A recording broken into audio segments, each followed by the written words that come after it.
మంగళగిరి నియోజకవర్గ గుంటూరు పార్లమెంటు మహిళా అధికార ప్రతినిధి అయిన పోలిమెట్ల స్వతంత్ర భారతి గారితో ఈరోజు మనం ఉన్నాము. నమస్తే అండి.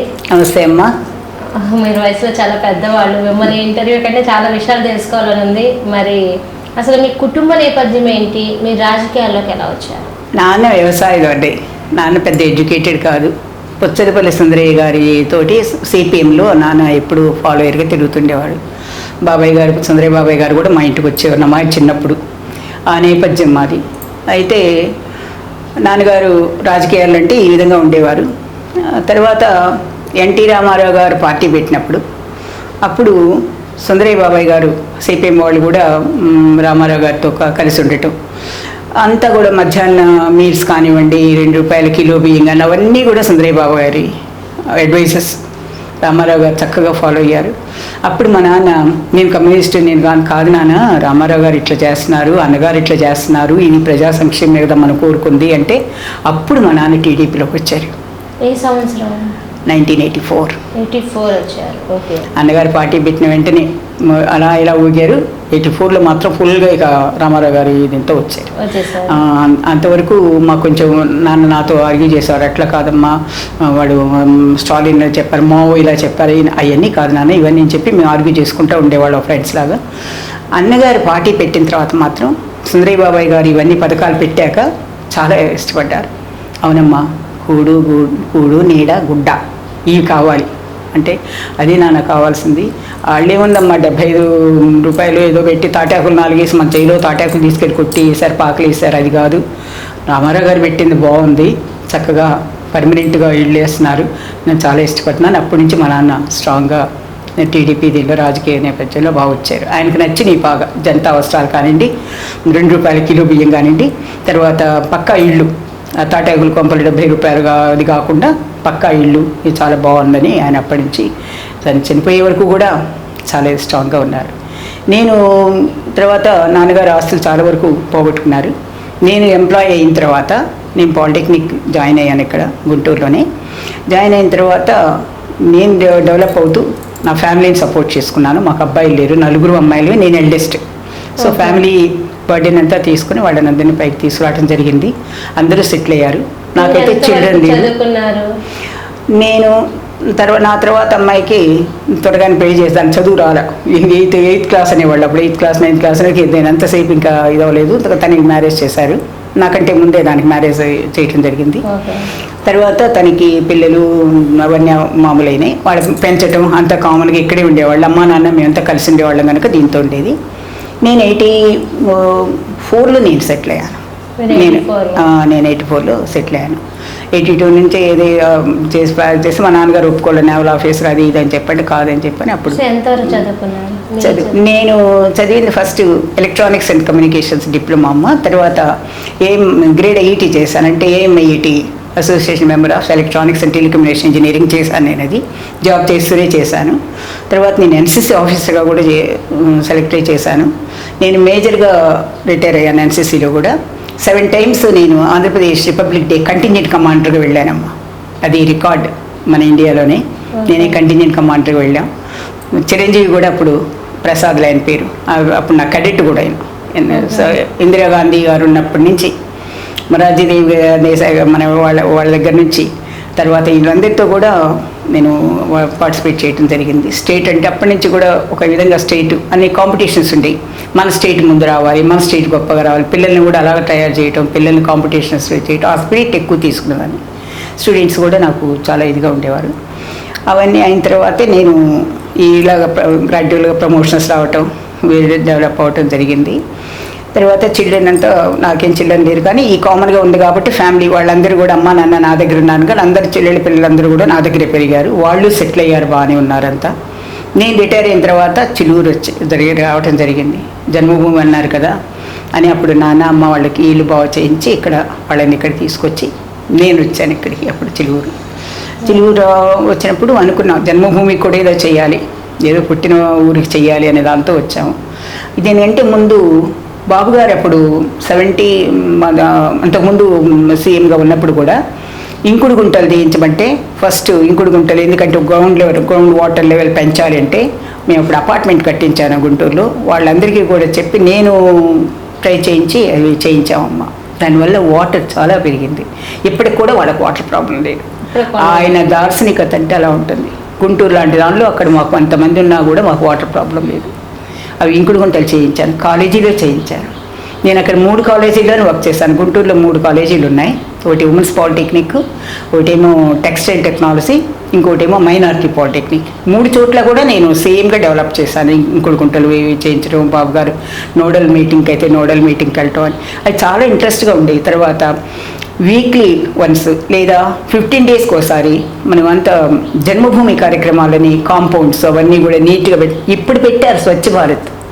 మేము 30 ఏళ్ల క్రితమే ఆ రోజుల్లోనే బాబుగారు చెప్పినట్లు అవన్నీ చేసుకుంటూ ఉండేవాడు వాలంటీర్గా. ఈరోజు అక్కడ వాన ప్రస్థానం అని చెప్పి ఒకటి పెట్టారు గుంటూరులో. ఆ రోజుల్లోనే మా పిల్లల్ని తీసుకెళ్ళి ఆ శ్మశాన వాటికి దాన్ని అంతా తయారు చేసాం గుంటూరులో. అంత నీట్గా పెట్టున్నాం. ఇవి కాకపోతే ఏంటంటే ఇంత పబ్లిసిటీ అప్పుడు ఎక్కడ చేసుకోలే. కానీ అన్నీ కూడా ముందు ప్రతి వాళ్ళు బాబుగారిని విమర్శిస్తారు. అదేంటి ఇదేంటని విమర్శించడం కదా, ఎగతాళి చేస్తారు. ఎవరైతే విమర్శించి ఎగతాళి చేశారో తర్వాత దానికి అదే వాళ్ళు చేయాల్సి వస్తుంది. అప్పుడు ఆచరిస్తారు నోరు మూసుకొని. ఎందుకు చాలా జరిగినాయి అలాంటివి. దోమలపై యుద్ధం అని చెప్పి దండయాత్ర అంటే అప్పుడు నవ్వారు. తర్వాత చేసింది ఏంటి? తర్వాత ఆయన ముందు అన్నారు, కరోనా వచ్చినప్పుడు కూడా అడ్వైస్ చేశారు, ప్రతి దానికి ఎగతాళి చేయటం.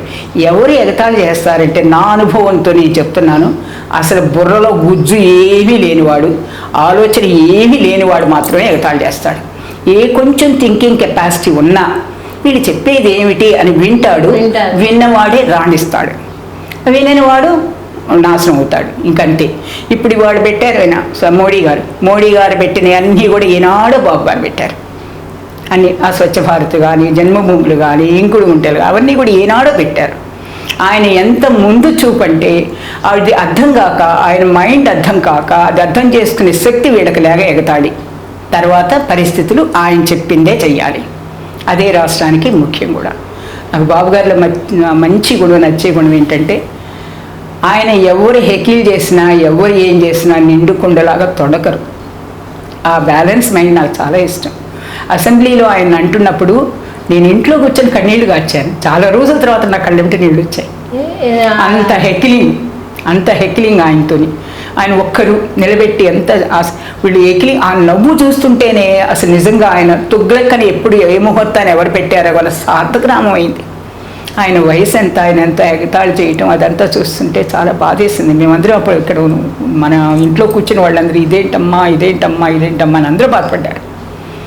తర్వాత భువనేశ్వర్ గారిని ఒక ఆడ మనిషిని అలా అన్నారంటే వీళ్ళు అసలు మనుషులేనా అనిపించింది. రాక్షసులు వీళ్ళు. దానికి శిక్ష తప్పకుండా దేవుడు వేస్తాడు. అంత ఆడవాళ్ళనే అంత అసలు పనికి మాలిన వాళ్ళు. తెలుగు ముఖ్యమంత్రి, తెలుగు రాష్ట్రానికి తెలుగు రాని మంత్రి, మన కర్మగాలి అది వచ్చింది. ఒక్క ముక్క సరిగ్గా చదవటం రాదు, ఒక్క ముక్క రాదు వీళ్ళకి. ఎడ్యుకేషనల్ బ్యాక్గ్రౌండ్స్ ఎవ్వరికీ లేవు. అందరూ ఒకేలా తయారయ్యారు. అది చాలా బాధగా ఉంది. వీళ్ళు ఏమిస్తున్నారు సమాజానికి రేపొద్దున?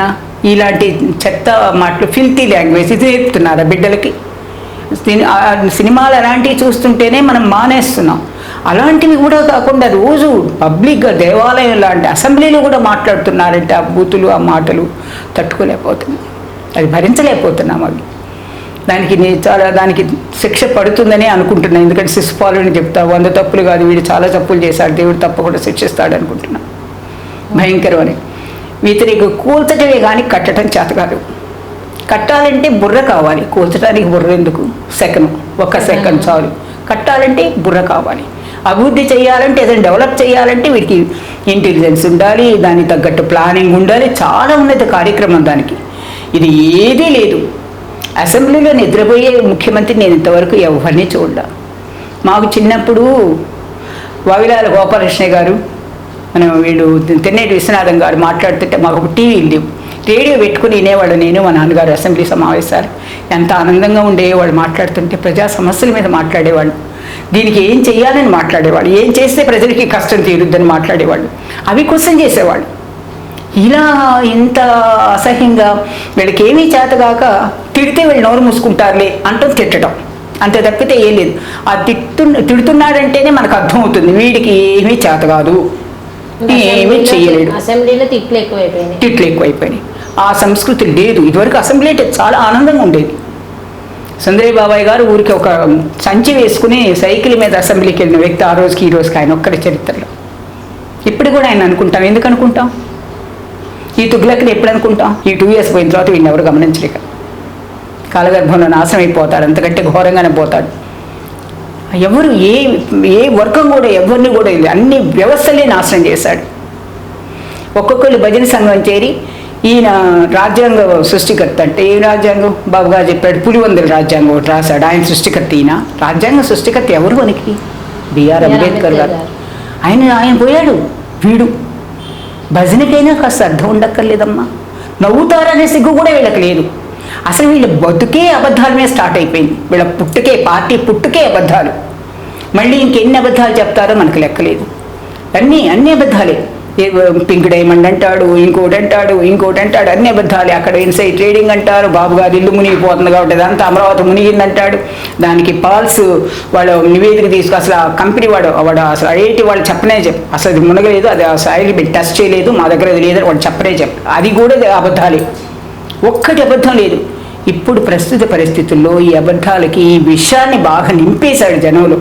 మన ఈ గొర్రె జనాలోకి అందరి కూడాను వీళ్ళ విషయం నింపింది తీయాలంటే మనం చాలా శ్రమపడాలి. పార్టీలు irrespective of age, irrespective of their హోదా, వాట్ ఎవర్ ఇట్ ఈస్, కానీ కార్యకర్త, జెండా పట్టుకున్న కార్యకర్త ఆ విషయాన్ని తొలగించడానికి ప్రతి ఒక్కళ్ళు కూడా బాగా అహర్నిశలు కృషి చేయాలి. ఆ కృషి చేస్తేనే లోకేష్ బాబు గారు వస్తారు. లోకేష్ బాబు గారి మూలంగా ఈ మండలంలో ఎన్ని గ్రామాలకి మేమన్నీ ఇప్పుడు మా రోడ్లన్నీ ఇప్పుడు 1.5 పెట్టి ఆ రోజుల్లో వేసారు. ఎక్కడ ఇంత గుప్పెడు కింద మీకు మట్టి కనిపించదు, అంతా సిమెంట్ రోడ్లే, మొత్తం సిమెంట్ రోడ్లే. మా ఊరు మొత్తం కూడా, మా ఊరేగా చాలా ఊళ్ళు ఉన్నాయి, ఎంత మట్టినే లేదు, అంత సిమెంట్ వేయించాం. అంత చక్కగా చేశారు. ఆయన పంచాయతీరాజ్ మినిస్టర్గా ఉన్నారు, అప్పుడు వేయించారు. అంతకుముందు కొంత జరిగినాయి. తర్వాత చంద్రబాబు మనకు పంచాయతీరాజ్ మినిస్టర్ అయినాక మిగతా ఫండ్స్ తెచ్చుకొని వేసాం. ఈ టర్మ్ కనుక బాబు గారు ఉన్నట్లయితే మాకు ఈ మొన్న కనుక ఓడిపోకుండా కనుక ఈ 5 years కనుక బాబు గారు ఉన్నట్లయితే స్టేట్ ఇండియాలోనే కాదు ప్రపంచంలోనే గుర్తింపగలిగిన స్టేట్ అయ్యేది. మా తప్పన మా బాధ అది. బాబు గారు ఉండున్నట్లయితే ఈ జనం వెర్రి జనం ఒక్క ఛాన్స్కి వెర్రి జనం ఏదో బాబు గారు ఎంత పెట్టారు మాకు ఇంకెంత పెడతారని అత్యాసపడి. ఇప్పుడు ఏదుందమ్మా? ఏది లేదుగా, అంత నాశనం అయిపోయింది. అండర్ గ్రౌండ్ అక్కడ వేసిన కేబుల్స్ కానీ ఆ పైపులు కానీ చూస్తుంటే నేను అటే వెళ్తాను. ఆశ్రమం రన్ చేస్తున్నాను నేను 75 అల్లూరులో. అటు వెళ్తున్నప్పుడు చూస్తుంటాను, అవి చూస్తుంటే బాధేస్తుంది. ఇదివరకు అది అటు వెళుతుంటే మొత్తం అసలు మనం ఎక్కడున్నామన్నట్టు ఎన్ని జేసీబీలు, వర్కర్స్, టీ స్టాల్స్, హోటల్స్ అంతా ఉండి బాగా ఒక సందడిగా ఉండేది అనమాట. ఇప్పుడు మళ్ళీ ఎన్ని తుమ్మ చెట్లు పిలిపించి అంత నాశనం చేశారు, రాష్ట్రాన్ని సర్వనాశనం చేశారు. ఒకటి కాదు, అన్ని ఫ్యాకల్టీ అన్ని వ్యవస్థలనే నాశనం చేశాడు, ఎవరికీ లేకుండా. వీళ్ళు ఒక్కటే గుర్తు పెట్టుకుంటున్నారు, మాకు అమ్మఒడి వేస్తున్నాడు, అయ్యఒడి వేస్తున్నాడు. ఏమీ లేదు అక్కడ, ఏమీ లేదు. ఈ సంవత్సరం తీస్తాడు, పోయిన సంవత్సరం ఎగ్గొట్టాడు, ఈ సంవత్సరం అంటున్నాడు. అది అందరికీ రాలేదు. ఈ సంవత్సరం కూడా అందరికీ లేదు. మళ్ళీ ఒకటి రేషన్ కార్డ్స్ అంటున్నాడు. రేషన్ కార్డ్స్ ఎందుకమ్మా? అసలు రేషన్ కార్డ్స్ కూడా తీసేస్తున్నాడు చాలా వరకును. తర్వాత మనం బాబు గారు ఉన్నప్పుడు కరెంటు బిల్లు వాళ్ళకి 1 units వరకు ఫ్రీగా ఇచ్చేసేవాళ్ళు. ఎవరికి ఎస్సీ మా పరిమయ వాళ్ళు ఎస్సీ వాళ్ళు ఎవరు కూడా మాకు బిల్లు లేదమ్మా, కరెంటు కట్టక్కర్లేదమ్మా బాబు గారి దయవల్ల అన్నారు. వాళ్ళందరికీ కూడా మోతం అవుతుంది. అప్పుడు బాధుడే ఇంత పెద్ద వేరే లెవెల్లో వాగాడు. ఇప్పుడు అదేమంటే మనం అంటుంటే మీరు బాధుడే అన్నావు అంటే శోకాలు పెడతారు టీడీపీ వాళ్ళు అంటున్నారు. వాడికి వచ్చింది శోకమే, వాడికి మాటలు రావు, పాటలు రావు, వాడికి శోకమే వచ్చింది. ఇప్పుడు అట్లా కామెంట్ చేస్తున్నాడు.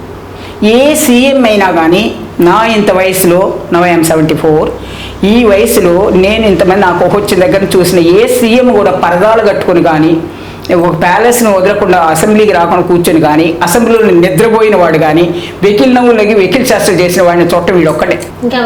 ఎంతవరకు ఒక్కడని చూడలే నేను, ఏ సీఎంని చూడలే. ఇర్రెస్పెక్ట్ ఆఫ్ పార్టీ ఎంత వెకిలితనంగా, ఎంత ఇదిగా. వీళ్ళ నానే స్టార్ట్ చేశాడు వెకిల్ నవ్వులు, ఇంక నీవు శృతిమించిపోయినాయి. వాళ్ళ నాన్న స్టార్ట్ చేసినా కొంచెం అపోజిషన్ వాళ్ళు ఏదన్నా అంటే కాస్త భయపడేవాడు, ఇంక అది కూడా లేదు. ఓసారి ఒక మాట తూలి రాజశేఖర రెడ్డి బాబు గారికి సారీ చెప్పాడు. వీళ్ళు ఈ దృష్టిలో సారీలు కానీ అట్లాంటివి కానీ అసలు లేవు, వీళ్ళ గంటల్లోనే లేవు, ఎవ్వరికీ లేవు. ఆ వచ్చిన గుంపు కూడా అలాగే తయారైపోయారు. ఒక్కడి కాకుండా ప్రతి ఒక్కడికి కూడా శుద్ధిబద్ధమైన మాట, సమాజంలో సభ్య సమాజంలో మాట్లాడుకునే మాటలు ఒక్కడు కూడా లేవు. మరి వాళ్ళ ఇంట్లో వాళ్ళు ఎట్లా భరిస్తున్నారని బాధేస్తున్నామ్మా. ఆ పిల్లలకి ఏమి నేర్పుతున్నాం? సరే మా పని అయిపోయింది, వచ్చే మీ ఫ్యూచర్, మీరు చిన్నపిల్లలు ఉన్నారు, మీ పిల్లలు అదే కరెక్ట్ అనుకుంటారు కదా. ఇప్పుడు ఆడవాళ్ళ మీద ఎక్కువ బాధ్యత ఉంది. నేను అదే చెప్తాను ప్రతి దీనిలో. నేను చెప్పిన ఆడవాళ్ళు గృహిణులుగా మన బాధ్యత ఎక్కువ ఉంది. ముందు మన పిల్లల్ని మనం మంచి భాషలో మంచి సంస్కారంతో మనం దిద్దుకోవాలి. అవి తప్పని చెప్పాలి. అవన్నీ వాళ్ళని మనం ట్రైన్ చేసుకోవాలి. గృహిణిగా ఆడవాళ్ళకి సమాజం డెవలప్ చేసేదాన్ని ఆడవాళ్ళ పాత్ర ఇప్పుడు చాలా ఎక్కువ ఉంది, చాలా ఎక్కువ ఉంది. అది డబ్బే కాదు, సంస్కారం ఎక్కువ. ముందు సంస్కారం వచ్చి మంచి విలువలు వస్తే కష్టపడతారు, పైకి వస్తారు ఎవరైనా.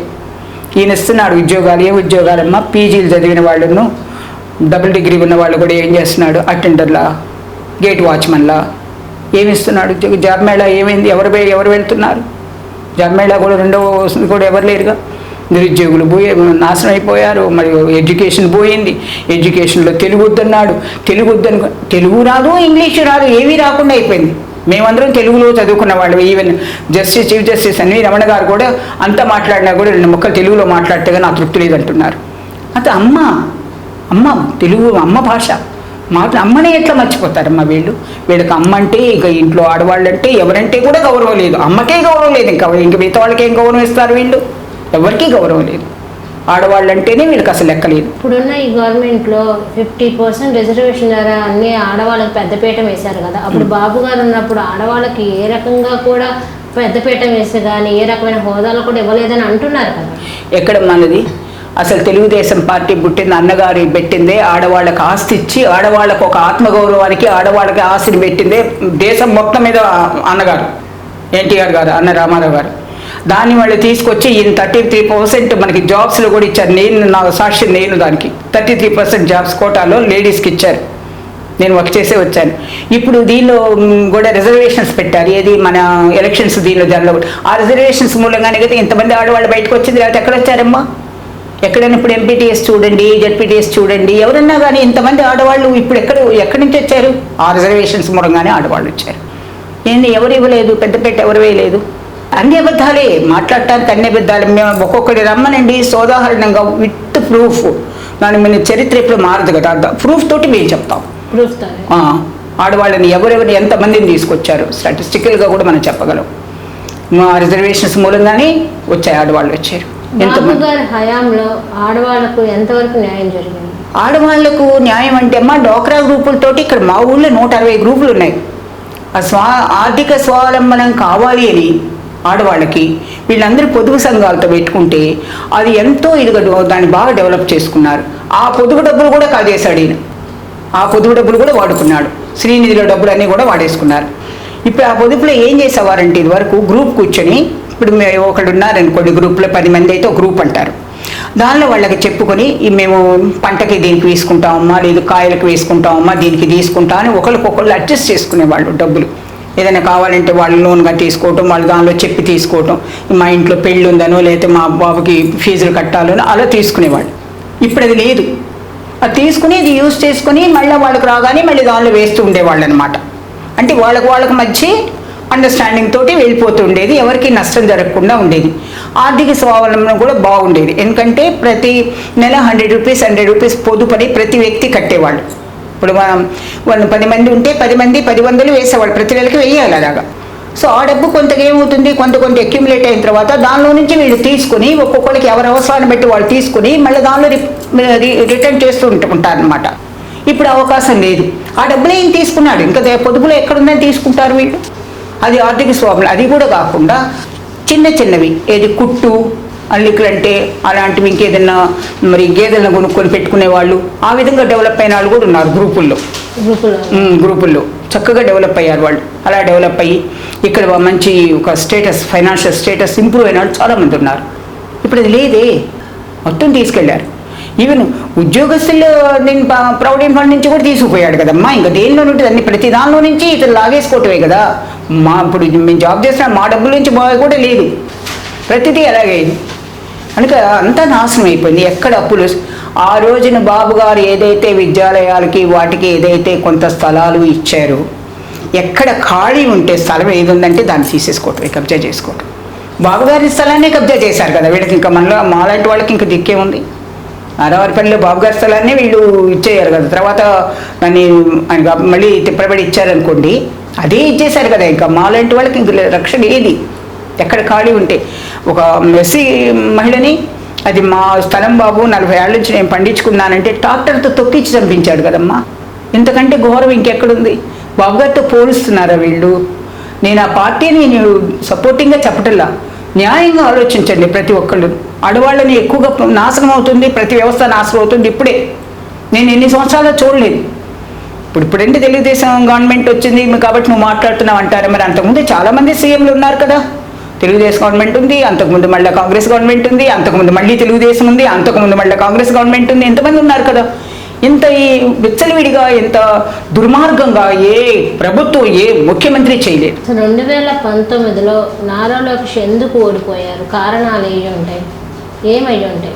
మెయిన్గానమ్మా మేము తిరిగిన దాని ప్రకారం ఈవీఎంలు అంటున్నారమ్మా. మేము చూసాను చాలా వరకును. నేను నేను కూడా ఈవీఎంలు అయితే ఇంతమంది ఏంటి ఎట్లా చేస్తారంటే, కాదమ్మా మేము ఓట్లు వేసామమ్మా ఈవీఎంలమని గోల పెట్టిన వాడు ప్రతి ఊరికి. నాకు దుగ్గిరాల మండలంలో 18 ఊళ్ళకి నా పరిచయం ఉందమ్మా. ఎందుకంటే నేను జనచేతన యాత్రలు కానీ, జన్మభూమి యాత్రలు కానీ, వీడి ఎలక్షన్స్ ప్రచారానికి కానీ మొత్తానికి నేను 10 సార్లు తిరిగి ఉంటాను మొత్తం. ఇవి 18 విలేజెస్ కూడా. దీనిలో కూడా అందరూ చెప్పిన మాట ఏంటంటే ఇవి ఈవీఎంలో ఒకటి. కొంతవరకు ఏమైందంటే ఒక ఛాన్స్ మాకు ఇస్తుందంటే జనం ఆశపోతూ, ఎంత ఆశ అంటే మనకి ఎలా తయారయ్యారంటే ఈజీగా మనీ ఏది వస్తుంది, మీరు ఏదైనా ఇస్తున్నారంటే ఆశపట్టదు. ఆ ఈజీ దానికి ఏంటంటే బాబు గారు ఇంత చేశారు కదా, వీళ్ళు చేయలేదంటే వాళ్ళ బాబు గారు ఇంత చేశారు కదమ్మా, ఇంకా ఈయన ఏదో చేస్తానంటున్నాడు కదా, ఇంకేదో ఇస్తాడని చెప్పి మేము చేస్తాం. వాళ్ళ నాన్నగారు ఏదో కొంత చేశాడుగమ్మా, మరి వాళ్ళ నాన్నగారు ఎప్పుడు కూడా అవినీతి ఉందమ్మా మీకు తెలియదు అంటే, ఇంత దూరం మా తెలియదుగమ్మా, అవి తెలియదు, ఏదో చేశాడుగా, 108 అన్నాడుగా, ఆరోగ్యశ్రీ అన్నాడుగా, అమ్మ అదే అన్నారు. మరి ఈయన తల్లి బిడ్డ ఎక్స్ప్రెస్ అని చెప్పి బిడ్డ కడుపులో ఉన్నప్పటి నుంచి మనం చచ్చి భూమిలోకి మళ్ళీ వెళ్ళిన దాకా కూడా విన్నాయిగా మా పథకాలంటే, ఈయన ఇంకేదో చేస్తాడు, ఒక్క ఛాన్స్ ఇద్దాంలే, బాబు గారు ఇంత చేశారు కదా అని అనుకున్నాం. మేము ఇవన్నీ కన్విన్స్ చేస్తాము. ఇది ఆర్గ్యుమెంట్ కూడా వచ్చిన మాటలు ఇవి, ఇది వాళ్ళ ఫీడ్బ్యాక్ ఇది మాకు. మరి ఇప్పుడు మేము అదే అడగబోతున్నాం. మరి ఏంటి ఈసారి? ఈసారి వద్దమ్మా, మేము ఇంకా ఈసారి వేసుకుంటే రాష్ట్రాన్ని మర్చిపోండి, మా పని అయిపోయిందమ్మా, మేము దగ్గరలో ఉన్నాము. ఇప్పుడు 74 అంటే ఏముంది, నాకు వచ్చే నష్టం ఏమీ లేదు. ఎవరున్నా అసలు బాబు గారికి వచ్చే నష్టం కూడా ఏం లేదమ్మా. సమాజం, మన రాష్ట్రం అనుకున్నప్పుడు మాత్రం ఎవరికైనా బీపీ పెరుగుద్దమ్మా. వాళ్ళకి బీపీ పెరగటం కాదు, నిజంగా బీపీ పెరుగుతుందమ్మా. మా బాబు అంటూ ఉంటాడు, అమ్మా ఎందుకమ్మా వంట కూర్చొని నేను ఆలోచిస్తుంటావు, బీపీ పెంచుకుంటాను. ఎట్లా బాబు, నేను మనం ఆలోచించుకుంటే ఎట్లా, రేపు ఏమైపోతారు వీళ్ళని, అయితే నీ బుద్ధి ఆలోచించుకుంటలేము. అసలు రేపు ఎట్లా ఈ పిల్లలు ఎట్లా, ఈ పిల్లల భవిష్యత్తు ఎట్లా, ఈ బిడ్డలు ఎట్లా, పసిబిడ్డలు ఎట్లా వీళ్ళు. మరి మేము ఒక్కొక్కళ్ళు మరి ఒక్కొక్క ఫ్యామిలీ నుంచి ఒక్కొక్కళ్ళు జాబ్ చేసుకుని ఫ్యామిలీ మొత్తాన్ని తీసుకొచ్చుకున్నాం పైకి. వీడు ఎన్నాళ్ళు సంక్షేమం ఇస్తే ఫ్యామిలీలు బయటకు వస్తాయమ్మా. అంటే ఒక విధంగా వాళ్ళు ఎవరిని ఎదగనివ్వరు, ఎప్పుడు అడుక్కునే వాళ్ళలాగానే తయారు చేస్తున్నాడు. ఎప్పుడు మరి ఆయన ఇచ్చేదానికి ఆశపడుతున్నాడంటే ఎప్పుడు అడుక్కోవటమే. అదే వాళ్ళు కనుక జాబ్ వచ్చి, ఇదే నేను ప్రతి ఒక్కరికి చెప్తుంది, అదే వాళ్ళు ఒక ఆర్థికంగా ఇదైపోయి ఒక జాబ్ వచ్చి ఒక ఎంప్లాయ్మెంట్ ఉంటే కనుక ఆ ఫ్యామిలీ మొత్తం ఎవ్వరూ అడుక్కోవక్కర్లేదు, వీళ్ళే ఇంకా నలుగురికి సహాయం చేయగలరు. ఆ ఆలోచన లేదు. ఇది పర్మనెంట్. ఇది మన ఫ్యామిలీకి ప్రతి సంవత్సరం ఉండేది. ఎవరన్నా గవర్నమెంట్లు ఎవరన్నా ఉండనే కాక మనం ఎదిగితే, మన కుటుంబంలో జాబ్ హోల్డర్స్ అయితే, మన ఇదైతే సరే. మరి ఇది ఎట్లా అవుతుంది, జాబు ఎట్లా అవుతుందంటే, బాబు గారు ఎన్ని ఇండస్ట్రీస్ తెచ్చారు, అవన్నీ ఉన్నట్లయితే ఎంత బాగుండేది. ఆలోచిస్తుంటే ఎంత బాధ అనిపిస్తుందో. ఎన్ని కుటుంబాలు ఆ కియాకి ఎన్ని అడ్డుపడ్డారు. వాళ్ళే ఒప్పుకున్నారు కదా, చివరికి 18,000 ఉద్యోగాలు ఉన్నాయని ఒప్పుకున్నాడు కదా. కియా యాన్సరీ యూనిట్స్ కూడా బయటికి తరవటానికి కూడా దానికి ప్రయత్నించారు కదా. అందాకెందుకు అమర్రాజా, కల్లాజయదేవి గారిని వాళ్ళు ఇక్కడి నుంచి మాకు ఇవ్వమంటే కూడా స్టాలిన్ మీరు రండి, మీరు రెడ్ కార్పెట్ వేశాడు స్టాలిన్, మీరు రండి, మేము మీకు కావాల్సిన ఫెసిలిటీస్ అంతా మేము ఇస్తాం. వీళ్ళకి ఇంత దుగ్ధం ఏమిటో అర్థం కాదు. వాళ్ళు బాగుపడ్డరు, వీళ్ళంతా భస్మాసులు తయారైపోయారు. మరి ఎప్పుడు ఆ భస్మాసులు వస్తాం వాళ్ళ నెత్తి మీద పడి ఎప్పుడవుతుందో నాకు తెలియదు. I pray for it. Sir next Lokesh ఇక్కడ మంగళగిరిలో గెలిచే అవకాశం ఉందా? ఉందమ్మా, ఇప్పటికైతే నాకైతే 90% ఉంది. ఆ 10% ఎందుకు చెప్తున్నానంటే ఇంకా కొంచెం మూర్ఖులు ఉన్నారు, మాకు అవి వస్తున్నాయి కదండి అనే మాటలు మేము వింటున్నాము. అది కూడా పోగొట్టాలి, అది కూడా వాళ్ళకి ఎడ్యుకేట్ చేయాలంటే మేము చెమట ఓడ్చాలి, తప్పదు. ఒకప్పుడు నారా లోకేష్కి ఇప్పుడు నారా లోకేష్కి చాలా తేడా ఉందమ్మా, చాలా ఉంది. ఎందుకంటే చిన్నబాబు వచ్చిన కొత్తలోనూ నేను ఆయన చూశాను, ఇప్పుడు చూస్తున్నాను నేను. ఇప్పుడైతే మేము అనుకున్న దానికంటే ఎక్కువ, నేను అంచనా కంటే ఇంకా ఎక్కువగా చాలా చాలా స్పీడ్గా గ్రో అయ్యాడు ఆయన. తెలుగు మాట్లాడటం కానీ ఫ్లూయెన్స్ మొదటి నుంచి కూడా ఉంది ఆయనకి, సబ్జెక్ట్ డీవియేట్ అవ్వరు. మనం అసెంబ్లీలో మనం అక్కడ చూసాం కదా, మనం కౌన్సిలింగ్లో చూసాం కదా, కౌన్సిల్లో కూడా ఏ సబ్జెక్ట్ తీసుకున్నారు పంచాయతీరాజ్ మంది కరెక్ట్గా సబ్జెక్ట్ డీవియేట్ అవ్వకుండా చక్కగా చెప్తారు. ఆ డీవియేట్ అవ్వకుండా చెప్పే దానిలోనే మనకు వాళ్ళ సైకాలజీ అర్థమవుతుంది. అంటే ఏంటి, they got very clarity of the subject. Clarity లేని వాళ్ళే పక్కదారి పట్టించి డైవర్ట్ చేసి ఏదేదో చెప్తారు, ఆయన అలా చెప్పరు. దాని విధంగా క్లారిటీగా చక్కగా చెప్తారు. అప్పటికి ఇప్పటికీ కూడా జనంతో మమేకం అవటం కానీ చాలా చాలా చాలా చాలా బాగుంది. ఇప్పుడు చాలా హ్యాపీగా ఉంది నాకు. చిలువురు వచ్చారమ్మ, ఇక్కడ తిరిగారు ఆయన. ఇక్కడ 6 hours తిరిగాడు, ప్రతి పల్లెకి ప్రతిదానికి. సీనియర్ కార్యకర్త ఒక ఆయన వెంకయ్య అని ఉంటే ఆయన ఉన్నాడు. చిన్నబాబు వచ్చి ఆర్థిక సహాయం చేసిన తర్వాత 15 రోజులకే చచ్చిపోయాడు ఆయన.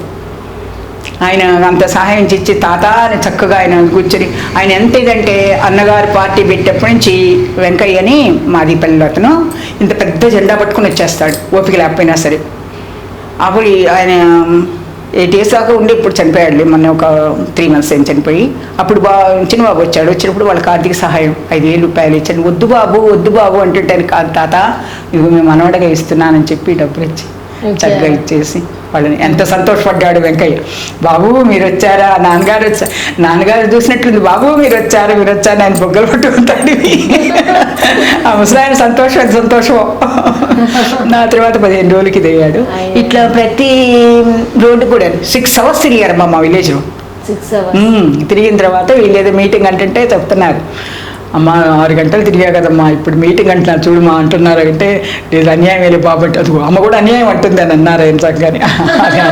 అంత చక్కగా ఒక ఇంట్లో బిడ్డలా కలిసిపోతాడు అసలు. అంత ఇదిగా ఎలాంటి, లేకపోతే అంత పెద్ద స్టాన్ఫర్డ్ యూనివర్సిటీలో చదివి పెద్ద ఉద్యోగం చేసి అవేలో చేసి ఒక మరి సీఎం గారి కొడుకు అయ్యి మళ్ళీ అంత ఇండస్ట్రీ ఉండన్నా కూడా అంత జనంతో మమేకం అవటం అనేది చాలా చాలా.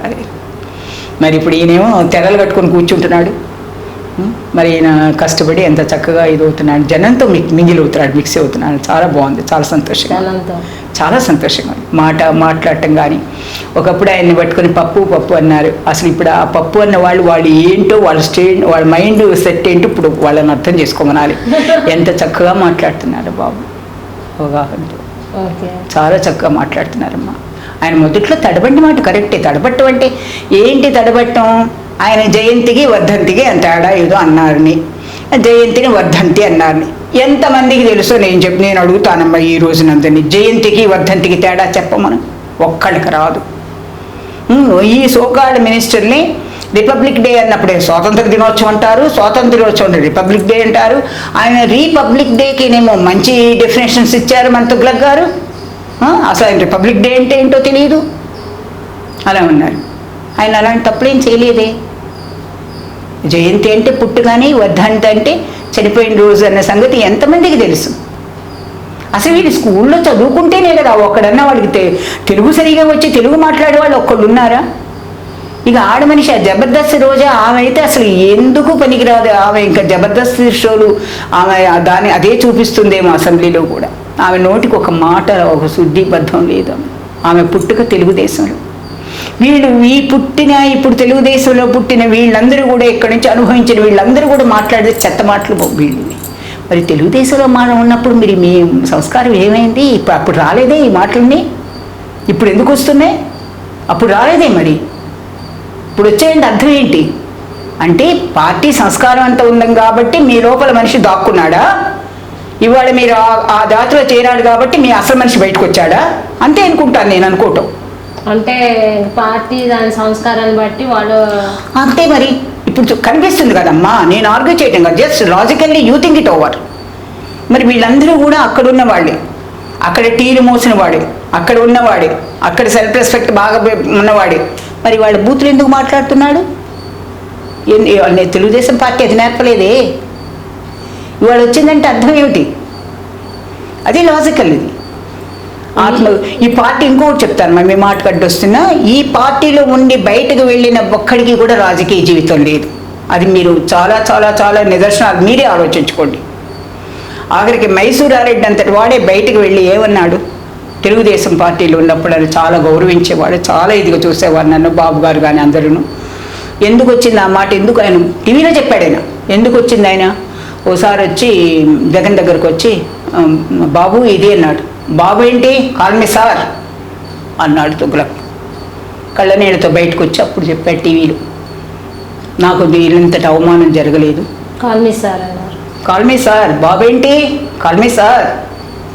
అప్పుడు అనిపించిందంటే ఆయనకి, నేను తెలుగుదేశంలో ఉన్నప్పుడు ఎవ్వరూ నన్ను ఇంత అవమానించలే, ఎంతో గౌరవించారు నన్ను. చూడు, నేను రాజశేఖర రెడ్డి గారి అబ్బాయి కదా అని దీనితో వచ్చాను.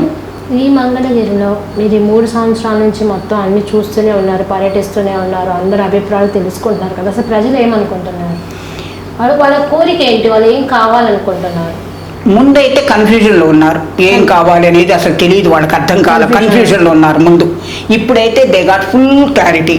ఎట్లా క్లారిటీ వచ్చిందంటే 2 ఇన్సిడెంట్స్ బాగా క్లారిటీ వచ్చింది. ఒకటి విద్యుత్ బాగా కరెంటు కట్టు, తర్వాత కోతలు, డబ్బులు ఇవి పెంచడం ఒకటి. 2 నిత్యావసర వస్తువులు విపరీతంగా పెరిగిపోవటం ఒకటి. అదేమంటే వీళ్ళు అంటున్నారు సెంట్రల్ గవర్నమెంట్ కదా, పెట్రోలు డీజిల్ వాటిని బట్టి కదా పెరిగింది అంటున్నారు. కరెక్టే. మరి అప్పుడు బాబుగారు పక్కన మరి సెంట్రల్ గవర్నమెంట్లో పెట్రోల్ పెంచినప్పుడు నువ్వు బాదులని అంత ఏ పక్క రాష్ట్రాలకి వెళ్ళి పెట్రోల్ కొట్టించాలని నువ్వు ఇంతంత స్పీచ్లు ఇచ్చినప్పుడు నీ అబద్ధపు పాదయాత్రలు ఇచ్చావు కదా. మరి వాళ్ళు కొన్ని రాష్ట్రాలు తగ్గించాయి, వ్యాట్ తగ్గించింది, స్టేట్ వ్యాట్ తగ్గించుకున్నాయి. మరి ఎందుకు తగ్గించరా? స్టేట్ ట్యాక్స్ తగ్గిస్తే ఇప్పుడు మనకి 89 రూపాయలకే వస్తుంది పెట్రోల్. మరి ఎందుకు తగ్గించరా? ఈ 2 కూడాను జనం నమ్మటంలే. ఇప్పుడు ఇది నిత్యావసర వస్తువులు ఎక్కువ పెరిగిపోయినాయి, అసలు విపరీతంగా పెరిగిపోయినాయి. ఏంటమ్మా నూనె 210 రూపాయలు నూనె, ప్రతిదీ పెరిగిపోయింది. ఇంకా దాంతో ఇప్పుడు ఏంటంటే వీళ్ళు మనకి ఇదివరకు బాబు గారి నయం ఇవన్నీ చేశారు. అదొకటి. చక్కగా పండగ వచ్చిందంటే రంజాన్ కానీ, క్రిస్మస్ కానీ, సంక్రాంతి కానీ, పండగ వచ్చిందంటే పండగమ్మ మాకంతా పండగ ఉండేది. అన్నీ ఇక్కడ మన బాగిటి కొద్ది కానీ తీసుకెళ్ళిపోతూ ఉండేవాడు. వాడు ఎంతో సంతోషంగా ఉండేవాడు. ఇప్పుడు అవి లేవు, పండగ లేదు, ఏమీ లేదు. ఇవి 2 బాగానే ఉన్నాయి. ముఖ్యంగా కరెంటు బాగా దెబ్బతీసింది, బాగా ఇది ఉంది. ఇప్పుడు ఇంతకుముందు కన్ఫ్యూజన్లో ఉన్న వాళ్ళు కూడా there is no confusion at all. ఇప్పుడు కంపారిజన్ బాగా, ఇంతకుముందు కూడా మనసులో కొనుక్కునేవాళ్ళు, అప్పుడైతే అట్లా ఉండేది, ఇప్పుడైతే ఇట్లా ఉండేది. ఇప్పుడు ఓపెన్గా బయటపడుతున్నారు, బాగాలేదు, అసలు బాగాలేదు, అసలు బాగాలేదు అంటే. న్యూట్రల్గా ఉన్నవాళ్ళు ముందే బయటపడతారు. ఆ పార్టీలోనే సపోర్ట్ చేసుకుని ఉంటారు చూడండి, వాళ్ళు బయటకు వస్తున్నారు. ఇప్పుడు వాళ్ళే బయటకు, మా పల్లెటూరు కాబట్టి మాకు తెలుస్తుందమ్మా, వాళ్ళే బయటకు వస్తున్నారు. నేను కావాలని అడుగుతాను, ఏందా ఎట్లా ఉంది ఏంటని. ఏముందమ్మా, మేము తప్పే చేసామమ్మా, తప్పే చేసామంట. అసలు ఏం జరుగుతుంది, ఏమంటున్నారు? ఈ బాగాలేదండి, సంక్షేమ పథకాలు అందుతున్నాయి, అసలు అవి ఎవరికి వస్తుందో తెలియట్లేదమ్మా. అవి ఇచ్చింది ఎంతమందికి, 100కి ఎంతమందికి వస్తున్నాయమ్మా అవి, ఎవరికి వస్తే తెయ్యి కూడా ఇంకెన్నాళ్ళు ఇస్తాడో తెలియదు. అవి కూడాను అవి ఇచ్చి ఉపయోగం ఏముంది? మాకు 4 ఏళ్ళు కూడా లోపలికి వెళ్ళలేదు, ఉపయోగం ఏముంది? అన్ని ధరలు పెరిగిపోయాయి కదా. అదొకటి. మద్యం, దీనికి ఆడవాళ్ళు బాగా ఇది ఎక్కువగా ఫీల్ అవుతున్నారు మద్యంలో. ఎందుకంటే అమ్మ ఇదివరకు ఇంకా కాదు, ఇప్పుడు కల్తీ మద్యం వస్తుంది. వాళ్ళు ఇప్పుడు లోపల లివరు, హార్ట్, తర్వాత ఊపిరితిత్తులు ఇలాంటివి కూడా తిని స్లో పాయిజన్ లాగా వీళ్ళ లాంగిట్యూటీ అంటే వీళ్ళ జీవన ప్రమాణం తగ్గిపోతుంది. ఒక 20 ఏళ్ళు బతికేవాడు 2-3 ఏళ్ళకి పోతున్నాడు. అది కూడా ఎక్కువే, 2-3 ఏళ్ళు కూడా ఎక్కువే. ఇమ్మీడియట్గా 1 ఇయర్ లోపలే వాడికి ఎఫెక్ట్ ఎక్కువ అవుతుంది. దానికే ఎక్కువ పోసి వీళ్ళ లాజిక్ ఏంటి, రేట్లు పెంచితే తక్కువ మంది తాగుతారు అని. తక్కువ మంది తాగటం కాదు, తొందరగా చచ్చిపోతున్నారు, ఆడవాళ్ళ పుస్తలు తెగిపోతున్నాయి. మరి మధ్యం చూస్తే మంత్రి శాఖని విభజించారు, కొత్త మంత్రులను పెట్టారు, మరి దానిపై మీ స్పందన? ఏదో చదువుతారే, మెల్లబోయి గుడ్డు వచ్చిందంటారు, గుడ్డు పోయి మెల్ల వచ్చిందంటారు కదా, అన్నీ అంతకంటే వర్స్ట్ ఏంటంటే ఇప్పుడు ఉన్నవాళ్ళు ఏది, ఆడెంత దోసుకున్నాడో మనం కూడా కొంత దోసుకొని తిందాము, ఇంకెక్కడ దోసుకోవటానికి ఖాళీ ఉందని తప్ప వీళ్ళు వచ్చి వరగబెట్టేది ఏమీ లేదు. ఇంకా ఇంకా ఇంకా ఇంకా సమాజాన్ని ఇంకా ఇచ్చేటి ఏం దోచుకోలేదు వీళ్ళు. అన్నీ పంచభూతాలు దేన్ని వదిలిపెట్టలే వీళ్ళు, అన్నీ దోచుకున్నారు. విద్యుత్ సంక్షోభానికి ఇప్పుడు జనంకి అర్థమవుతుందమ్మా. మొన్న చెప్పినప్పుడు ఆ బాబుగారు ఇవన్నీ చేసి అప్పు చేసి వెళ్ళారంటే అందుకని చెప్పి కట్టాల్సి వస్తుందంటే కూర్చోబెట్టి చెప్పాము మేము. ఇంకా మా బాధ్యత ఉంది, ఇంకా చెప్పాల్సిందని అనిపించింది వాళ్ళ ఫీడ్బ్యాక్లో. ఆయన 5 రకాలుగా తెచ్చారు. సోలార్ తెచ్చారు, విండ్ పవర్ తెచ్చారు, బొగ్గు నిల్వలు పెట్టుకునేవారు, బొగ్గు తీసుకొచ్చారు. తర్వాత వాటితోటి మనకు వచ్చేది అది ఉండేది సీజన్ నుంచి, అక్కడి నుంచి కూడా మనకి డెవలప్ అయ్యేది. ఈ 5 రకాలుగా ఆయన పవరు సర్ప్లస్లో ఉంచి 24 గంటలు కరెంట్ ఇచ్చి మాకు ఇక్కడ ఏంటంటే కరెంటు బావులు ఎక్కువ, తోటలు ఉన్నాయి, మీరు చూసే ఉంటారు, నిమ్మ తోటలు, సపోటా తోటలు. కరెంటు బావులకి ఏంటంటే 365 రోజులు నీళ్లు మనం వదులుకొని ఇచ్చేయటం. ఇప్పుడు పవర్ లేదు, చెట్లు ఎండిపోతున్నాయి. సకాలంలో కనుక వాటికి నీళ్ళు ఇవ్వకపోతే పూత పుయ్యదు, ఒకవేళ పూత మీద ఉండే పింద పడినా కాయ ఊరదు, కాబట్టి ఆ తోటలు పాడైపోతున్నాయి. కనుక ఇప్పుడు వాళ్ళకి బాగా సెక్కొట్టింది, ఈ కరెంట్ అనేది బాగా సెక్కొట్టింది. ఈయన కరెక్ట్గా ప్లానింగ్ లేకుండానే బొగ్గు ఇచ్చేయటం ఒకటి నెంబర్ 1. బొగ్గు నిల్వలు పెట్టుకోవడం, వాళ్ళకి డబ్బులు కట్టకపోవటం, వాళ్ళకి రెగ్యులేటరీ వాళ్ళని చక్కగా విడగొట్టి రెగ్యులేటరీలో ఎవరు వాళ్ళ సప్లై రెగ్యులేషను ఇవన్నీ కూడా చక్కగా డిస్ట్రిబ్యూట్ చేశాను. విడగొట్టి పెడితే అన్నింటినీ నాశనం చేశాడు. టీపీఐకి వెళ్ళవద్దురా నాయన అని చెప్పి సెంట్రల్ గవర్నమెంట్ చెప్పింది, అయినా వినకుండా దానిలో వీళ్ళు పెట్టాడు. 2.5 రూపాయలకి మనం ఇప్పుడు కొంటున్నప్పుడే 3.5 అది ఏదైనా గోల పెట్టాడు. ఇప్పుడు 20 రూపాయలు అన్నా కూడా వాళ్ళు మేము ఏం పొమ్మంటున్నారు, అమ్మంటున్నారు వాళ్ళు. ఇప్పుడు అమ్మట్ల వాళ్ళు. ఇక్కడున్న శాసనసభ్యులు, మంగళగిరి శాసనసభ్యులది పరిపాలన ఎలా ఉంది? ఇప్పుడు రోడ్ల వ్యవస్థ చూస్తే వైట్ చేసేసారు, ఎవరు చేయని విధంగా మంగళగిరి డెవలప్ అయిందని ప్రజలు ఎక్కువగా బాగా మాట్లాడుతున్నారు. ఎందుకంటే డెవలప్మెంట్లో మంగళగిరి ముందు స్థానంలో ఉందని కూడా చెప్తున్నారు. అసలు ఎలా ఉంది ఇప్పుడున్న పరిపాలన? మంగళగిరి ముందు స్థానంలో ఉందని ఎవరో 2-3 చెప్పారు, కానీ అసలు వాస్తవం ఏంటంటే సెంట్రల్లో 1.5 అడుగున్నర దానికోసం, దాన్ని వైడెన్ చేయడం కోసం 5 కోట్లు టెండర్ లేకుండా పెట్టుకుని మింగేయడం మార్కే. ఆ మాట అయితే చెప్పుకుంటున్నారు అందరూ. 5.5 కోట్లు టెండర్ లేకుండా. టెండర్ లేకుండా ఎందుకు వస్తుంది? వాడికి దానిలో కావాలనే కదా టెండర్ పిలవండి. టెండర్ పిలవకుండా 1.5 అడుగున్నర తక్కువైతే ఏమైంది? బంగారం వెంట రోడ్డు దాన్ని ఎందుకు పడగొట్టాలి? అడుగున్నరలో నువ్వేం చేస్తావు? దానిలో ఏం డెవలప్మెంట్? 1.5 కోసం చేసి ఆర్కే ఇదంతా నాశనం చేశాడు. 5.5 కోట్లు ఆయన బాగుపడ్డాడు, ప్రజలు మంగళగిరి నాశనం అయింది. అంతేగా మరి. ఇవన్నీ ఎవరి డబ్బులమ్మా? 5.5 కోట్లు అంటే ఎవరి డబ్బులు? ప్రజాధనమే కదా. ఎవరి జేబులోంచి వాళ్ళ జేబులో వేసుకోవటానికే కానీ వాళ్ళ జేబులో తీయటానికి కాదు, ఇదంతా ప్రజాధనం కదా, ప్రజాధనం కదా. అసలు పరిపాలన ఎలా ఉంది? పరిపాలన అనేది ఏది చూసినా దేని గురించి చెప్పమంటారు చెప్పండి? ఏది బాగుందని చెప్పమంటారు చెప్పండి? ఈ రోజు దుగ్గిరాలు చూసుకుంటే ఆర్కే, ఇక్కడ చూసుకుంటే అన్ని అభివృద్ధి చేస్తున్నారు, రోడ్ల వ్యవస్థ అంతా డెవలప్ చేస్తున్నారు. లేదమ్మా, అక్కడ మీకు అది రాంగ్. అది మీరే చూడండి, మీరు వెళ్ళి బై రోడ్ చూడండి, అన్నీ గుంతలే. ఒక్కటి కూడా మాకంటే ఊళ్ళో అంటే మేము వేయించుకున్నాం, కానీ మిగతా చోట్ల ఎక్కడ చూసినా కూడా చాలా అధ్వానంగా ఉన్న రోడ్లు, చాలా అధ్వానంగా ఉన్నాయి. రోడ్ల వ్యవస్థ అభివృద్ధి చేయడంలో కానీ మొత్తం మంగళగిరి మొత్తంలో బాగా ముందుకు వెళ్తున్నారు. ఇక్కడున్న శాసనసభ్యులని పేరు కూడా ఉంది. లేదమ్మా, శాసనసభ్యుల మీద అసలు అలాంటి అభిమానం ఎవరికి లేదు. ఇప్పుడు ఆయనకు పూర్తిగా మొదట్లో నమ్మిన వాడు కూడా ఇప్పుడు ఆయన దూరంగానే ఉన్నాడు. ఎప్పుడు ఏకాగ్గానే తిరుగుతున్నాడు ఆయన. అదేం లేదు, ఇప్పుడు ఇక్కడ ఏం లేదు. మొన్న మంత్రి పదవి వస్తుందని చెప్పి వాళ్ళ మీద వీళ్ళ మీద కేసులు వేసి మన పార్టీ ఆఫీస్ మీద కూడా కేసులు వేసి అన్ని చేసి ఇచ్చేసినా కూడా ఇప్పుడు ఏమీ ఎవరు ఆయన లెక్క పెట్టటల్లా.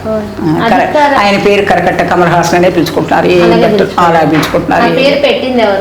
వాళ్ళే పెట్టుకున్నారమ్మా, మనం పెట్టలా, వాళ్ళే పెట్టుకున్నారు. ఎందుకంటే రోజుకొక వేషం వేస్తాడు. రోజేమో పొలం దుంతాడు, రోజు గడ్డిగా వస్తాడు, రోజు ఆవుల్ని రుద్దుతూ ఉంటాడు, మేత వేస్తూ ఉంటాడు, ఇట్లా ఈ పనులు చేసుకుంటుంటాడు. కాబట్టి ఈయన చాలా వేషాలు వేస్తున్నాడని కరకట్ట కమల్ హాసన్ వాళ్ళే పెట్టుకున్నారు. మనమేం పెట్టలేదు. మీరు వచ్చి మహిళా అనుబంధ కమిటీకి సంబంధించి అధికార ప్రతినిధి కదా, అసలు మీది ఏంటి? అసలు మీకు ఇందులో వర్క్ ఏంటి? మీరు చెప్తారు కదా ఈ వర్క్ చేయాలని.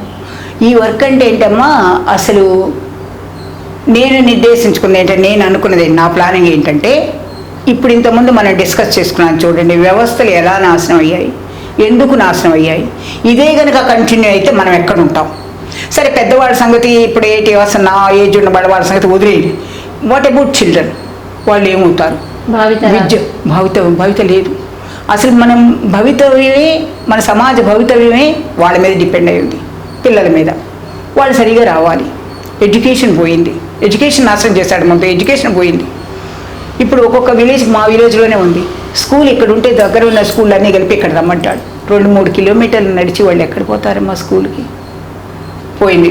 ఎడ్యుకేషన్ నాశనం అయింది. అన్ని విలీనం చేయటం మూలంగా వచ్చే నాశనం అయింది. కనుక ఎడ్యుకేషన్ లేదు. ఇవన్నీ కూడా ప్రజల్లో అన్లైట్ చేయాలని చూస్తున్నాము, ప్రజలకు అర్థమయ్యేటట్లు. ముందు అడుగుతాం, మీరు ఏం చదువుతున్నారు, మీ పిల్లల్ని ఎట్లా చదివిస్తున్నారు, ఏమనుకుంటున్నారు, వీళ్ళు ఏమైపోతారు రేపొద్దున, మీరు ఆలోచించండి. మీ బిడ్డల్ని ముందు సరిగా పెంచండి. మంచి ఉద్యోగం రావాలంటే ముందు చదువు ఉండాలి కదా. అంటే వాళ్ళు అంటారు ఉద్యోగాలు ఎక్కడ ఉన్నాయంటారు, వెంటనే అంటారు. అది కూడా విన్నాం. ఉద్యోగాలు ఎక్కడ, ముందు నువ్వు క్వాలిఫికేషన్ సంపాదించుకోమ్మా. ఎప్పుడు ఈ గవర్నమెంటే ఉండదు, మళ్ళీ మనకి మంచి పరిశ్రమలు వస్తాయి. మరి రాకపోతే రాష్ట్రం అభివృద్ధి లేదు. ఇవన్నీ కూడా ఒకదానికొకటి లింక్ అయి ఉంటాయి. పరిశ్రమలు వస్తే ఉద్యోగాలు వస్తాయి. ఉద్యోగాలు రావాలంటే నీ బిడ్డ చదువుకోవాలి, నీ బిడ్డ తగిన అర్హత ఉండాలి. మళ్ళీ పరిశ్రమలు రావాలంటే మళ్ళీ మన బాబు గారు రావాలి. ఇవన్నీ ఇంటర్లింక్డ్ అమ్మా. ఒకటొకటి బాబుగారు వచ్చారనుకోండి, ఎన్ని తీసుకొచ్చారమ్మా, ఎన్ని కంపెనీలు పోయినాయి, ఎన్ని కంపెనీలు నాశనం అయిపోయినాయి, వెనక్కి వెళ్ళిపోయారు భయపడి. అదే బాబుగారు ఉంటే ముందే ఏం చేస్తారు, ఏం బాబుగారి మొహం చూసి వస్తారా అన్నారు. మేము ఇదే చెప్తున్నాం, బాబుగారి మొహం కాదు. బాబుగారు ఏదైనా పరిశ్రమ పెట్టాలంటే ముందు వాళ్ళకి రిసోర్సెస్, స్థలం చూపిస్తారు, ఎలక్ట్రిసిటీ ఇస్తారు, రోడ్ కన్వీనియన్స్ చూస్తారు. ఇవన్నిటిలో ఒక సబ్సిడీ చేసి ఎంకరేజ్ చేస్తే ఏ పరిశ్రమైనా వస్తుంది. బాబుగారి మీద ఒకటే అంటున్నారు అంటే వయసు అయిపోయింది ఏం చేస్తారు అని అంటున్నారు. ఆ వయసు అయిపోయింది అనేవాడికి అవగాహన లేదు. మెంటల్ ఏజ్కి ఫిజికల్ ఏజ్కి ఎక్కడ పొంతం లేదమ్మా. I'm not boosting up my self. నేను ఇప్పుడు నా వయసు ఇప్పుడు నాకు 74 years అయినా ఐ డోంట్ ఫీల్ దట్ నేను 74 years అని అంటే మీరు యంగ్గా ఫీల్ అవుతున్నారని అట్లా ఇదవుతున్నారా, మురిసిపోతున్నారా అనుకుంటాను. అది కాదు. మెంటల్ ఏజ్ అంటే మనం ఏదో చెయ్యాలి. క్రియేటివిటీ, లోపల మైండ్ క్రియేటివిటీ, ఇది చేద్దాం. శరీరం అక్కర్లా, ప్లానింగ్ చేసుకుంటే నాకు శరీరంలో ఇప్పుడు మీరు పరిగెత్తినట్టు పరిగెట్టక్కర్లా. ఒక ప్లాన్ చేసుకుంటే, ఒక విజన్ ఉంటే, ఒకటి చేసుకుంటే ఆ ప్లాన్ ప్రకారం మీలాంటి వాళ్ళకి ప్రోత్సహిస్తే వాళ్ళు చేస్తారు. అది కావాలి. ఇప్పుడు అందరూ యంగ్ ఉన్నాడు, 30 ఏళ్ళు ఉంటాడు. 30 ఏళ్ళు ఏంటమ్మా, 3 ఏళ్ళకే వీళ్ళందరూ 300 సంవత్సరాలు చూపించాడు ఒక్కొక్కరికి. 3 ఏళ్ళకి అయిపోయింది కదా, మరి 30 ఏళ్ళు ఎక్కడ ఉంటాడు? 3 ఏళ్ళు ఉండలేకపోతున్నాడు. కొంచెం తెల్లగట్టుకోవడం, అసెంబ్లీకి రావడం, తాడేపల్లి ప్యాలెస్ నుంచి బయటికి రాకపోవడం చూస్తున్నాం మనం. ఏజ్ కింద దానికి ఎక్కడన్నా పొందుతుందా? ఆ సమాధానం, ఆ అడిగిన వాళ్ళకి సమాధానం ఇది. మరి ఆయన ఎంత చక్కగా అక్కడ కూర్చొని ఎంత చక్కగా చూశారు. ఏ తుఫాన్ వచ్చినా, ఎలాంటి కెలామిటీస్, న్యాచురల్ కెలామిటీస్ ఏది వచ్చినా ముందు అటెండ్ అయ్యేవారు. మరి దానికి ఏంటి, విజన్ కావాలి, ఒక ప్లానింగ్ కావాలి, దాన్ని ట్రైనప్ చేసేదానికి ఇది కావాలి. ఆ ఎక్స్పీరియన్స్ కనుక ఇప్పుడు యంగ్స్టర్స్ తీసుకుంటే వండర్స్ చేయొచ్చు. ఆయన వయసు అయిపోతే ఎక్కడికి, మోడీ చిన్నాడా, స్టాలిన్ చిన్నాడా, ఎవరు చిన్నవాళ్ళు వీళ్ళల్లో? మోడీ ఏమన్నా చిన్న పసిపాప? మోడీకి బాబు గారికి సంవత్సరమేగా తేడా. స్టాలిన్ ఎంత? స్టాలిన్ కూడా 60-80 years స్టాలిన్. ఎవరికి గుర్తురాని వయసు. మన ఆంధ్రాలో బాబుగారి వయసు ఎందుకు గుర్తొస్తుంది అంటే, బాబుగారి విజను, బాబుగారి మెంటల్ మేధస్ని తట్టుకోలేక ఏదో ఒకటి చెప్పాలి కాబట్టి ఆయన వయసు అయిపోయింది. ఫ్యాక్టేగా ఆయన వయసు అయిందంటారు. ఏం వయసు అయింది? ఓ శ్రీశ్రీ ఓ మాట అంటారు, కొందరు ఈనాటి వృద్ధులు పుట్టుకతోనే వృద్ధులు, ఈనాటి యువకులు అని చెప్పి శ్రీశ్రీ గారు ఎప్పుడో చెప్పారు. వాళ్ళు పుట్టుకతోనే వృద్ధులంట. మరి ఇంక మనం ఏం చేస్తాం, వాళ్ళని ఏం చేయలేం. ఆ యువకులంటే యువత ఎక్కడ కనిపిస్తుంది? ఆ యువత అనేది, ఆ తేజస్ ఎక్కడ కనిపిస్తుంది? మెంటల్ పవర్, మెంటల్ విజన్, ఇది చెయ్యాలి అనే దాంతో తాపంతో కనిపిస్తుంది. మీ నుంచి మంగళగిరి నియోజకవర్గంలో ఉన్న ప్రజలకు కానీ, మీ పార్టీలో ఉన్న రాజకీయ ఉన్న మహిళలకు కానీ, అండ్ సీనియర్ నాయకులుగా నాకు మంచి సందేశం మీ అనుభవంతో. నా అనుభవంతో చెప్పేదండి, ఇంతకుముందు కూడా నా తప్పన, నా ఆలోచన ఒకటే, ప్రతి ఒక్కరిని ఇంతకుముందు విషయం నిండి ఉన్న ఈ మనసులో ఉన్న విషయాన్ని తొలగించడం ఒకటి, అంటే అబద్ధాలు తొలగించడం ఒకటి. అబద్ధం చెప్పడం, అబద్ధం చాలా స్వీట్గా కూడా ఉంటుంది, కానీ నిజమే కొంచెం ఒప్పుకోవడానికి కష్టంగా ఉంటుంది. అది దానికి శ్రమ పడాలి, అదొకటి. కాబట్టి మన వాళ్ళందరూ కూడా, ముందు చెప్పేది పార్టీ వాళ్ళందరూ కూడా శ్రమపడి ఆల్రెడీ వాళ్ళ మనసుల్లో ఏదైతే మిస్ఇంటర్ప్రిటేషన్ చేసి అబద్ధాలతోటి చెప్పారో అవన్నీ తొలగించడం ఒకటి. రెండోది, పిల్లల్ని ముందు యువత, వాళ్ళ పిల్లల్ని బాగు చేసుకోవాలమ్మా. పిల్లలు బాగుండాలమ్మా. ఈ పిల్లలు బాగుంటే రాష్ట్రం బాగుంటుంది, రాష్ట్ర భవిష్యత్తు బాగుంటుంది. నేను శాశ్వతం కాదు. ఆ బిడ్డలు పెరిగితే వాళ్ళు మన రాష్ట్రాన్ని బాగు చేస్తారు. అది మా తపన. ఓకే, చూశారు కదా, ఇది వాటి ఇంటర్వ్యూ. మరో ఇంటర్వ్యూలో మీ శ్రావణ్ మిమ్మల్ని మళ్ళీ కలుస్తుంది. అందరికి సెలవు, నమస్కారం.